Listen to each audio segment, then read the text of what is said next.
দুনিয়াতে কেউ আপন হয় না। যে বউ আপন 2 ঘন্টা আপন থাকেতে 4 ঘন্টা ঝগড়া করে, আসে না নেই? যে ছেলে আপন সে 2 ঘন্টা কথা শুনে তো 4 ঘন্টা কথা শুনেন না, ঠিক না বেঠিক? যে ভাই আপন সে ভাই 2 ঘন্টা আপন আর 2 ঘন্টা পর। যে বাবা আপন, যে সবচেয়ে আপন মা আপন, সেও দেখা যাচ্ছে আরেক ভাইয়ের কথা শুনে পর হয়ে যায়, হয় না? হয় না হাজেরিন? দুনিয়াতে কেউ 16 আনা আপন হয় না। আমাদের এই জীবনটা পরকে আপন করার, মানুষকে খুশি করার জন্য একটা সংগ্রাম। ছোটবেলায় বাবা মাকে খুশি করার চেষ্টা করেছি, পারিনি, কত মারছে, ঠিক না বেঠিক? বড় হয়ে বান্ধবীদের বন্ধুদের খুশি করার চেষ্টা করছি, থাকেনি, ঠিক না বেঠিক? বিয়ে করে বউকে স্বামীকে খুশি করার চেষ্টা করেছি, 16 আনা কখনোই হয়নি, ঠিক না বেঠিক? কর্মক্ষেত্রে, জীবনে, সব জায়গায় আমরা 12 আনা ব্যর্থ, যদি 4 আনা সফল হইও, ঠিক না বেঠিক? একজনই আছেন যাকে আপন করলে তিনি কখনো পর হন না, তিনি কে? আল্লাহ। আল্লাহকে আপন করতে পারলে সব সময় আল্লাহকে সাথে পাবেন। যদি আল্লাহকে আপন করে নিতে পারেন, আপনার বিপদে আপদে কষ্টে দুঃখে সব সময় মনে হবে আল্লাহ আপনার সাথেই রয়েছে। যে বেদনা কারোর কাছে বলা যায় না, বউয়ের কাছে বলা যায় না, মায়ের কাছে বলা যায় না, যে আনন্দে কাউকে শরিক করা যায় না, যদি আল্লাহকে আপন করতে পারেন সেই আনন্দে আল্লাহকে শরিক করতে পারবেন, সেই বেদনার কথা আল্লাহর কাছে বলে বুকটাকে হালকা করতে পারবেন। কথা কি বুঝতে পেরেছেন? কাজেই ভাইরা আসেন না সবাই নিয়ত করি যে এত সহজ কাজ আমরা নিয়ত করলাম, আল্লাহ আমার বাকি জীবন যতটুকু আছে, 1 দিন হোক আর 100 বছর হোক, আমি তোমার ওলি হওয়ার চেষ্টা করব। আল্লাহ তাআলা সকলের নিয়ত কবুল করে নিন, আমিন। এখন প্রশ্ন হলো, আল্লাহর ওলি হতে কি লাগবে? কোরআন কারীমের 2টো আয়াত আমি আলোচনা করার চেষ্টা করব। আল্লাহ তাআলা তৌফিক দান করুন, আমিন। আল্লাহ তাআলা ওলির পরিচয় দিয়েছেন। দুর্ভাগ্যবশত বাংলাদেশের মানুষ আমরা কিন্তু ওলি আল্লাহদের খুব ভক্ত, ঠিক না বেঠিক? এটা বাস্তব, কারণ ওলি আল্লাহরাই এদেশে দিন এনেছেন। ওলি আল্লাহদের ভক্ত হওয়া, মহব্বত করা খারাপ জিনিস না, কিন্তু সমস্যা হলো ওলিকে কিভাবে চিনব? ওলির চিহ্ন কি? যে ব্যক্তির পাগড়িটা খুব সুন্দর সে ওলি, ঠিক না? তালি মনমোহনরা সিং সেও তো বড় ওলি, ঠিক না? যার জুব্বাটা খুব সুন্দর সে আল্লাহর ওলি, ঠিক না? তাহলে তো ইন্ডিয়ার সাই বাবা আর খ্রিস্টানদের পোপ সেও আল্লাহর ওলি হয়ে যেত।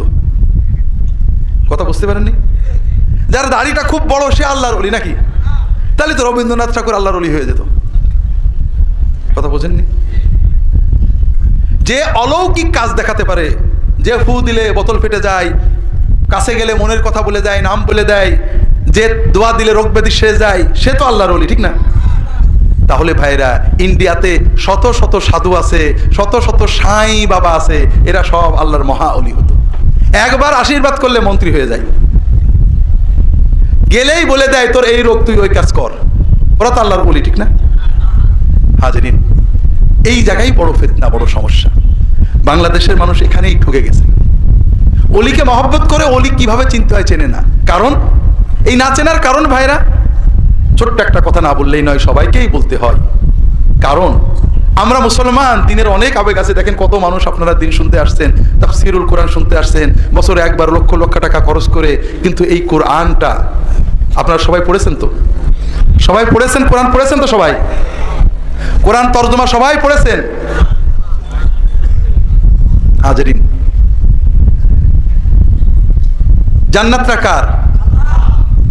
আল্লাহ তো তার জান্নাতকে ফুরফুরার পীর সাহেবকে আপাতত লিজ দিয়েছেন, ঠিক না? দেননি? তবে অন্য কোনো পীরকে তো লিজ দিয়েছেন, না হলে মৌলানা সাহেব কোনো দলের নেতাকে তো লিজ দিয়েছেন। জান্নাতটা কার? আর কোরআনটা কার? আল্লাহর কোরআন পড়বেন না, বুঝবেন না, আল্লাহর জান্নাতে যাবেন, এটা বড় কঠিন। যদি ঈমান বাঁচাতে চান, আলেমদের মুখে শুনতে হবে, ওয়াজ শুনতে হবে, সব ঠিক আছে, মশলা শুনতে হবে, কিন্তু সাথে সাথে একটা কাজ করতে হবে, সেটা হলো আল্লাহর কোরআন পড়তে হবে। কথা বোঝেননি? কোরআন না পড়ার কারণে হুজুরেরা আমাদের একবার এই কান ধরে টানে, আর একবার এই কান ধরে টানে, যে যা বলে আমরা দৌড়াই। আল্লাহ তাআলা কোরআনের প্রথম আয়াতে প্রথম কথা কি নাজিল করেন? ইকরা, ইকরা বিসমি রাব্বিকাল্লাযী খালাক। ইকরা মানে শোনো, ঠিক না? পড়ো। আমরা কি পড়ে মুসলমান না শুনে মুসলমান? আল্লাহ বললেন পড়ে মুসলমান হও, পড়ো পড়ো পড়ো। আমরা মারা যাওয়ার পরে ফেরেশতারা আমাদের 3টে প্রশ্ন করবে, জানেন তো? মার রব্বুকা ওমা দীনুকা ওমান নাবিয়ুক। তোমার রব কে, তোমার দিন কি, তোমার নবী কে? যে প্রশ্নের উত্তর দিতে পারবে না সে বলবে হা হা লা আদরি সামা'তুন নাস ইয়াকুলুনা শাইআন ফাকুলতু। হাই হাই, আমি তো জানি না, আমি মানুষদেরকে শুনতাম কি যেন বলতো, আমিও শুনে শুনে বলতাম, কিন্তু এখন তো মনে পড়ছে না। এই লোক সোনাউল্লাহ না পড়াউল্লাহ? সোনাউল্লাহ না পড়াউল্লাহ? আর যে পাশ করবে তাকে ফেরেশতারা 4 নম্বর প্রশ্ন করবে। খুব খেয়াল করেন, কিন্তু প্রশ্ন কিন্তু 3টে না 4টে। চতুর্থ প্রশ্ন তারা করবেন, ওমা ইউদরিক বিমা দাঁড়াইতা, তুমি যে এই 3টে প্রশ্নের উত্তর সঠিক সঠিক বলে দিলে, কিভাবে জানলে, কোথা থেকে শিখলে? ওই ব্যক্তি উত্তর দেবে, কি উত্তর দেবে? রাসূল সাল্লাল্লাহু আলাইহি ওয়াসাল্লাম বলে দিয়েছেন, ক্বারাতু কিতাবাল্লাহ ওয়া সাদ্দাকতু আয়াতিহি ওয়া সাদ্দাকতু রাসূলুল্লাহ। আমি আল্লাহর কিতাব পড়েছিলাম, ক্বারাতু পড়েছিলাম, আল্লাহর কিতাবের ভিতরে আল্লাহ আয়াতগুলোতে যা যা বলেছেন আমি সত্য বলে বিশ্বাস করেছিলাম, অর্থাৎ পড়েছিলাম, বুঝেছিলাম, আল্লাহ যা যা বলেছে সত্য বলে মেনে নিয়েছিলাম। অন্য রিওয়ায়াতে আল্লাহর নবীর কথাগুলোকে সত্য বলে মেনে নিয়েছিলাম, এই জন্য আমি উত্তর দিতে পেরেছি। এ লোক পড়াউল্লাহ না শোনাউল্লাহ? এ লোক পড়াউল্লাহ না শোনাউল্লাহ? তো ভাই কোন দলে যাবেন জানি না, আমার বড় ভয় হয়। শুধু শোনাউল্লাহ হয়ে ভাইয়েরা নাজাত পাওয়া যাবে কিনা আল্লাহই ভালো জানেন। আল্লাহ আপনার অন্তর জানেন, চেষ্টা জানেন, সাধ্য জানেন। আপনি সাধ্য মতো চেষ্টা করলে আল্লাহর কাছে পেয়ে যাবেন। কিন্তু যদি আল্লাহ দেখেন যে আমার বান্দা অবহেলা করে, তাহলে কি করবেন? হাজরিন, আল্লাহর দিন খুব সহজ। আমি লম্বা করতে পারবো না, অনেকগুলো বিষয় রয়েছে, শুধু একটুই বলবো ভাইরা, আমি আপনাদেরকে আমার লেখা বই পড়তে বলছি না। কার বই পড়তে বলছি? সবার ব্যাপারে মতভেদ আছে, কোরআনের ব্যাপারে মতভেদ আছে।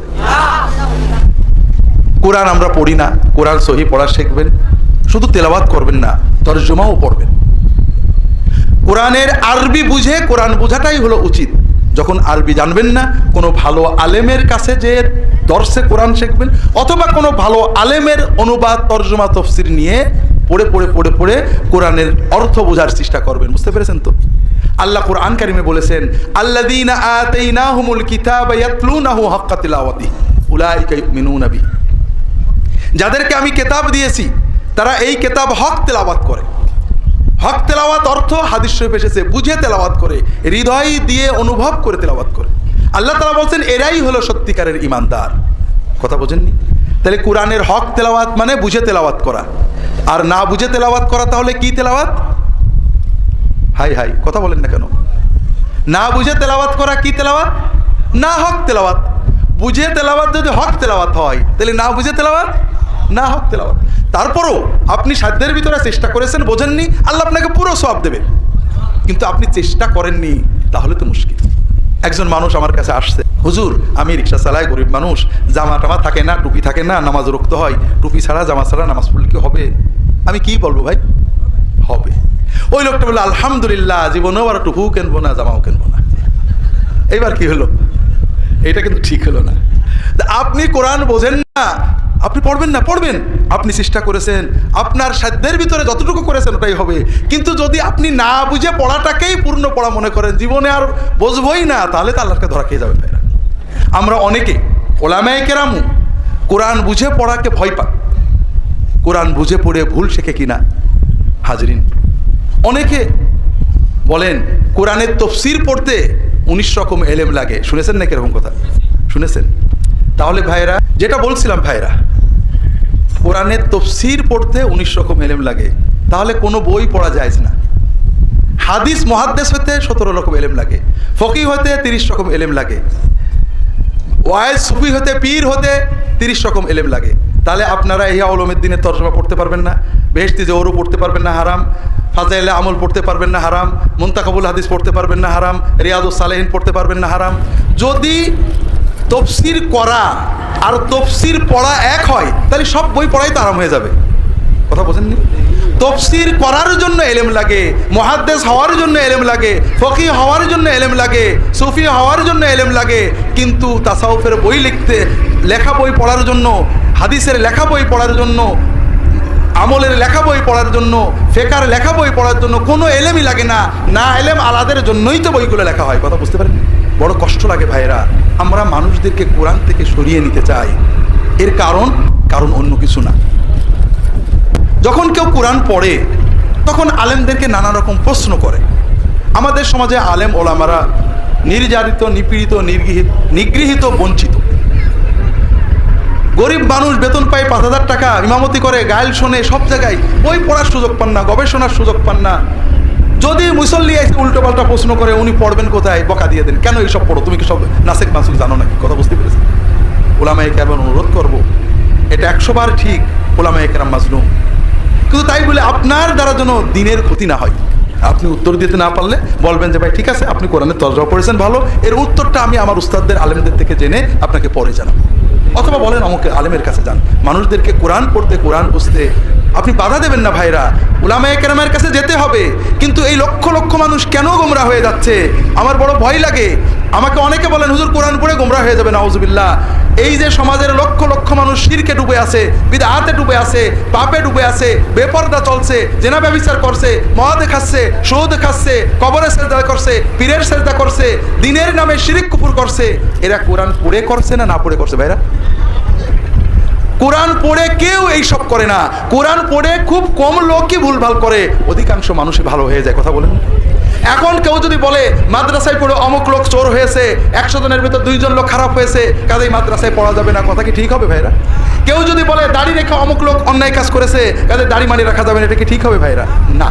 কাজেই আমার অনুরোধ হলো, ভাইরা যদি সত্যিকারের ইমান বাঁচাতে চান, ইমান নিয়ে জান্নাতে যেতে চান, আল্লাহর ওলি হয়ে জান্নাতে যেতে চান, সব কথা বলবো। প্রথমে যে কথা হয়তো শেষে বলা হবে না, ভুলে যাব। আল্লাহর হস্তে নিজের ইমান নিজে বাঁচাতে হবে ভাইরা।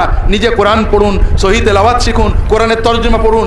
না পড়তে পারলে যদি আপনারা নিরক্ষর হন, মসজিদের ইমাম সাহেবকে মাসে 200 টাকা, 300 টাকা, 500 টাকা দেবেন, যে সপ্তাহে অন্তত 1 দিন 2 দিন, অথবা প্রতিদিন ইশার পরে, মাগরিবের পরে, জোহরের পরে, ফজরের পরে 10 মিনিট, 15 মিনিট, 20 মিনিট মাআরিফুল কোরআন, তাফসিরে তাওজিহুল কোরআন, কোনো ভালো আলেমের লেখা তফসির, তুমি শুধু কোরআনের আয়াত পড়বে আর তফসিরটা পড়বে, নিজের থেকে কিছু বলবে না। বাইরে একটু দেখেন না, 1 বার 2 বার কোরআন তরজমা পড়ুন অথবা শুনুন, দেখবেন ইমান পাল্টে গেছে, তাকওয়ায় আপনার অন্তর লাল হয়ে গিয়েছে, রঙিন হয়ে গিয়েছে, আল্লাহর বেলায়েত আপনি এমনিই পেয়ে যাবেন।